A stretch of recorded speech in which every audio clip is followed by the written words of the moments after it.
हर हर महादेव। दोस्तों, मैंने last video बनाया था, उसमें मैंने बोला था गुजराती में, वो वीडियो गुजराती में बना था कि गुजरात का चुनाव इसलिए कि मतदान कम होगा फर्स्ट स्टेज में। अभी सेकंड स्टेज का कल है 5 तारीख को, उसमें चंद्र और राहु साथ में चले गए और सोमवार का दिन है महादेव जी का। तो उसमें क्या हो सकता है कि मतदार कंफ्यूज हो गए, किसको वोट दूँ, इसको वोट दूँ, इसको दूँ, फिर वोट देने ना भी जा सके, ऐसा भी हो सकता है क्योंकि चंद्र मन का कारक है। तो मतदार का कंफ्यूज कर देगा। और मतदान क्यों कम हुआ, खास करके बीजेपी और आपने ऐसा प्रचार किया है कि मतदार कंफ्यूज हो गया कि मैं किसको वोट दूँ, इसको दूँ, इसको, क्योंकि दोनों ऐसा झंझावती प्रचार किया है, इसके कारण से मतदान कम हो सकता है। अच्छा, कल परसों यानी कि कल सोमवार के दिन 5 तारीख को जो चुनाव है, उसमें सोमवार का दिन है, उस टाइम भी मतदान कम हो सकता है। मगर जो मतदान कम हुआ तो मेरे को ऐसा लगता है कि बीजेपी को लॉस हो सकती है। क्यों? कि कांग्रेस का ऑप्शन था बीजेपी का ऑप्शन है आप। तो मेरे को लगता है कि बीजेपी को लॉस हो सकता है, यानी कि 5% वोट कम हुए तो जो 5,000 वोट से जीते हुए हैं बीजेपी के लीडर, वो हार सकते हैं, ऐसा मेरा एक अनुभव है। अभी आप किसका वोट काटता है, बीजेपी का या कांग्रेस का, वो तो 8 तारीख के बाद ही पता चलेगा। मगर बीजेपी के लिए एक बहुत ही अच्छा फ़ायदा है, क्योंकि कल प्रदोष है और प्रदोष के दिन शिव जी का बहुत ही महत्व रहता है। वड़ा प्रधान मोदी जी ने 2 बार पीएम का शपथ लिया, तब प्रदोष ही था, यानी कि कल प्रदोष है। तो बीजेपी के लिए एक स्कोप है जीतने का। यानी कि मेरे के हिसाब से ऐसा लगता है कि बीजेपी को 90 के आसपास, यानी कि 96 के आसपास मिल सकती है और कांग्रेस को 50-60 के आसपास। और जो बाकी है वो आप, अपक्ष, एनसीपी, बीटीपी, समाजवादी, ऐसा आने की संभावना है। मगर अभी देखा जाए तो प्राइम मिनिस्टर की कुंडली के हिसाब से 7वें स्थान में राहु भ्रमण करेगा, यानी कि कल भी मेष राशि का राहु चलेगा। तो राहु और चंद्र पास में होने से मोदी साहब को ये चुनाव के नतीजे के बाद बीजेपी की सीट कम होगी तो मोदी जी को तबीयत थोड़ी संभालनी होगी, क्योंकि 7वें स्थान में राहु है, दोस्तों से अनबन हो सकती है, हेल्थ रिलेटेड प्रश्न इश्यू हो सकता है, और फॉरेन में जितने भी पड़ोसी देश उसमें भी कुछ न कुछ दिक्कत आ सकती है। अच्छा, मोदी जी की कुंडली में देखा जाए तो 1 साल यानी कि अक्टूबर 23 तक बहुत ही ध्यान रखना पड़ेगा।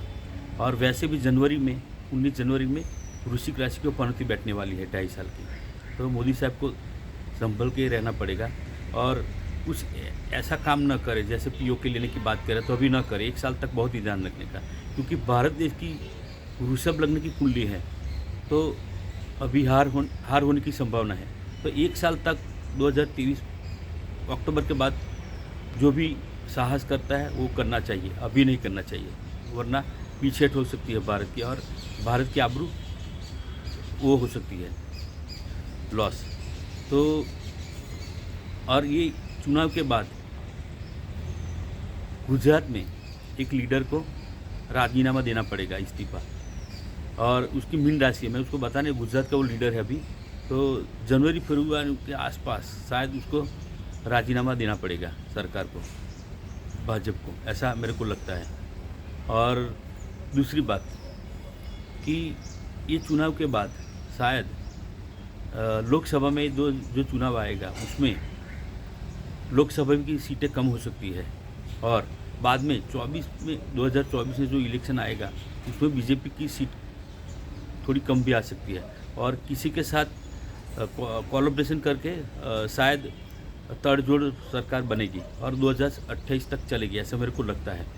और नेक्स्ट पीएम कौन है, मैंने 2016 में फेसबुक पर लिखा है, आप ध्यान से वो फेसबुक मेरा देख लेना, क्योंकि मेरे को लगता है जनवरी के बाद 6 सेंस से मैं बता रहा हूँ कि प्रियंका गांधी की जनवरी के बाद बहुत ही कुंडली मजबूत बनने वाली है, क्योंकि प्रियंका, मेरे को ऐसा लगता है कि वो नेक्स्ट पीएम है इंडिया की, और 16 में मैंने लिखा था, तब सभी फेसबुक में दोस्तों ने ऐसा बोला कि ऐसा कैसे प्रेडिक्शन किया। उसकी शुरुआत हो गई है। दूसरा, महाभारत में आज एकादशी है, तो महाभारत में श्री कृष्ण ने युद्ध के बाद शायद अश्वकर्ण रथ घोड़े से हॉर्स से उसने वो निकाला था, अश्वमेघ यज्ञ किया था। उसमें क्या है, जो अश्वकर्ण जाता है आगे, उसको राजा को अगर सहमति है तो उसको स्वीकार करना चाहिए, वरना युद्ध। मगर युद्ध के बाद श्री कृष्ण ने अश्वमेघ यज्ञ शांति के लिए किया था। तो अभी जो राहुल चल रहा है, राहुल गांधी, उसमें उसको अभी सबको मजाक लग रही है क्योंकि ये कॉमेडियन है, मगर वो बीजेपी का जो है पाया वो हिला देगी, ऐसे को मेरे को लगता है ग्रहों के हिसाब से। मगर प्रियंका की कुंडली बहुत ही मजबूत बनने वाली है जनवरी के बाद, और बीजेपी को सब क्षेत्र में पीछे करनी पड़ेगी, क्योंकि योगी आदित्यनाथ की कुंडली भी ही लग्न की, उसमें भाग्यस्थान में राहु भ्रमण करता है, तो कुछ न कुछ दिक्कत हो सकती है। दूसरा, अमित शाह साहब की कुंडली देखा जाए तो अष्टम भाव में राहु चलता है, तो ये 2-3 साल बहुत ही संभालने पड़ेगा। और हाँ, एक अच्छी बात है अमित शाह साहब की कुंडली में कि शनि महाराज जनवरी के बाद 6ठे स्थान में भ्रमण करेगा, वो 3 साल अच्छा रहेगा, मगर 3 साल के बाद 7.5 लगने वाली है। तो ज्योतिष में ग्रहों के हिसाब से चलता है। श्री कृष्ण भगवान 5000 साल पहले जन्मे थे, तभी ग्रहों, गीता में बोलते हैं कि ग्रहों में मैं सूर्य हूँ। तो आदमी कर्म तो सब करते हैं, मगर फल कौन देता है? ग्रह के हिसाब से। अगर फल अच्छे नहीं है, ग्रह अच्छे नहीं है, ग्रह की चाल अच्छी नहीं है, तो आपका पतन हो सकता है। तो ये था गुजरात का चुनाव। नेक्स्ट पीएम कौन है वो भी आपको बताया, और मेरे को लगता है कि ये गुजरात में अभी शनि की 7.5 लगी हुई है गुजरात को, तो ये 5 साल बहुत ही कठिन रहने वाले हैं पूरे गुजरात के लिए, गुजराती लोग के लिए। ऐसा हो सकता है कि कोई सरकार बने, शायद बीजेपी के पास अमित शाह जैसे चाणक्य है बुद्धिशाली, तो वो शायद कैसे भी करके बीजेपी को मीठा भी देगा, मगर 5 साल टकेगी नहीं सरकार, यानी कि दूसरा भी सीएम हो सकता है, मगर आने वाले समय बहुत ही कठिन रहेगा गुजरात के लिए, और मोदी साहब के लिए 1 साल बहुत ही संभालना पड़ेगा। तो कल चुनाव है दूसरा स्टेज का, क्या होता है? मैंने बोला कि सूर्य चंद्र राहु होने से मतदार बहुत ही कन्फ्यूज रह सकते हैं, किसको दूँ किसको दूँ, इसको दूँ इसको दूँ, ऐसा करके आपको भी वोट दे, नोटा को भी वोट दे, न भी जाए वोट देने के लिए, ऐसा भी हो सकता है। मगर एक बहुत ही अच्छा शुभ बनता है कल 5 तारीख को, सोमवार है मगर प्रदोष है, तो प्रदोष के हिसाब से अगर शिवजी कृपा रही मोदी जी पर या कि बीजेपी पर, तो आने की संभावना है। और शिवजी भोलेनाथ सब क्या बोलते हैं कि भोलेनाथ क्या है, प्रदोष का मैं आपको महत्व बता रहा हूँ। प्रदोष में दिन जो शिवजी की पूजा करता है उसको सब अच्छा होता है, उसकी प्रगति होती है। तो मोदी साहब ने 2 बार प्रदोष के दिन ही शपथ लिया था। अच्छा, दूसरी बात, सब मानते हैं कि शिवजी भोले हैं, उसके पास माफ़ी मांगने से सब अच्छा हो जाएगा, मगर आपने गलती की। शिवजी को अच्छा देव है, सही बात है, भोले देव है, मगर जब रूठते हैं तो गणपति की भी सिर कटवा दिया था, काट दिया था, और उसके ससुर जी की दक्ष प्रजापति का भी गला काट दिया था। यानी कि शिवजी भोले हैं, मगर जब रूठते हैं तो तीसरा उसका नेत्र खुलता है, तो कोई बचता नहीं उसके पास से, इतना ध्यान रखने का। इसलिए तो कर्ण ने अर्जुन के साथ युद्ध के समय, अर्जुन ने जब प्रत्यंता चढ़ाई ऐसे थोड़ी ही सेकंड में, तो कर्ण बोलते हैं शैल्य को कि देखो देखो ये अर्जुन कितनी झड़प से प्रत्यंता चढ़ा रहा है, कितनी जल्दी, यानी कि बहुत ही फास्ट। और उसको बोलता है कि ये अर्जुन की प्रत्यंचा से जो आवाज़ आती है उससे महादेव को छोड़कर सब डरते हैं, ऐसा कर्ण ने खुद बोला है। तो ये आध्यात्मिक बात करो, आज कृष्ण एकादशी, इसलिए मैंने आपको कृष्ण भगवान का और कर्ण की प्रशंसा की, क्योंकि बार बार कृष्ण भगवान महादेव जी की तारीफ करता है। द्रौपदी को भी बोला है, पुराने रामायण महाभारत में सब हर हर महादेव ही बोलते थे। तो ये महादेव जी की ताकत का अंदाज मैं आपको बता रहा हूँ। वैसे भी मोदी शिव भक्त है, इसलिए शायद शिव जी की कृपा रहेगी, ऐसा मेरा अनुमान है, और ऐसा मेरा सिक्स सेंस कह रहा है।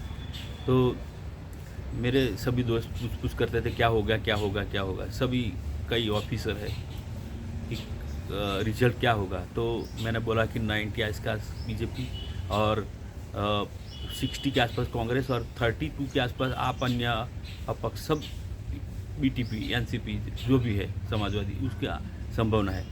मगर बीजेपी बैठने का चांसेस है क्योंकि बीजेपी के पास अच्छे लीडर है अमित शाह जैसे, और दूसरी पार्टी में कोई ऐसा लीडर नहीं है।